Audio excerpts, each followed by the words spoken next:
नमस्कार मित्रों, आरवीआईएस PCS classes में आप सभी भी का स्वागत है। क्या हम पीसीएस प्रारंभिक परीक्षा की ही तैयारी करते रहेंगे, मुख्य परीक्षा पर ध्यान नहीं देंगे? चलिए, प्रारंभिक परीक्षा के साथ साथ मुख्य परीक्षा के प्रश्नों को भी देख लेना चाहिए। सिविल सेवा मुख्य परीक्षा 1995 में पूछा गया प्रश्न है, भारत का संविधान उधार के समान का एक बोरा है। तो भारत का संविधान उधार के समान का एक बोरा है, इस पर आप चर्चा करते हैं।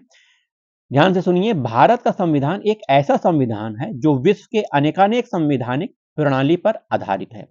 भारतीय संविधान की अनेक व्यवस्था पर विश्व के अनेक देशों की छाप स्पष्ट दिखाई देती है। इसी प्रकार समवर्ती सूची की व्यवस्था ऑस्ट्रेलिया के संविधान से ली गई है। शक्तिशाली केंद्र की व्यवस्था कनाडा के संविधान से लिया गया है। राज्य के नीति निदेशक तत्व आयरलैंड के संविधान से लिया गया है। संविधान को संशोधन करने की प्रणाली दक्षिण अफ्रीका के संविधान से लिया गया है। संकटकालीन शक्तियों की व्यवस्था जर्मनी के संविधान से ग्रहण की गई है। ये सब भारतीय संविधान में विदेशों से लिए गए हैं। प्रायः भारतीय संविधान के संबंध में कहा जाता है कि इसमें मौलिकता का अभाव है। भारतीय संविधान का 75% भाग अनुभव पर आधारित है। कुछ संशोधन सहित भारत सरकार अधिनियम 1935 से लिए गए हैं। भारत संविधान अधिनियम 1935 से लगभग 200 से ज्यादा अनुच्छेद लिए गए हैं। ये बात याद रखिएगा।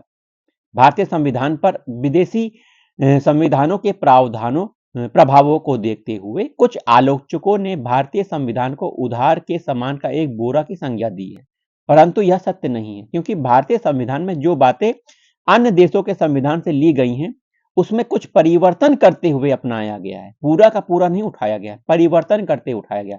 यदि कुछ बातों में परिवर्तन नहीं हुआ है तो वह इसलिए क्योंकि वह भारतीय परिवेश के अनुसार ही थी।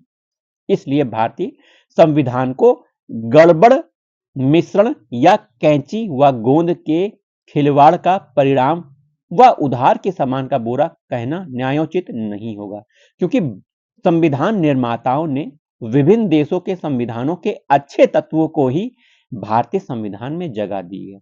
साथ ही मौलिकता का विशेष ध्यान दिया गया है।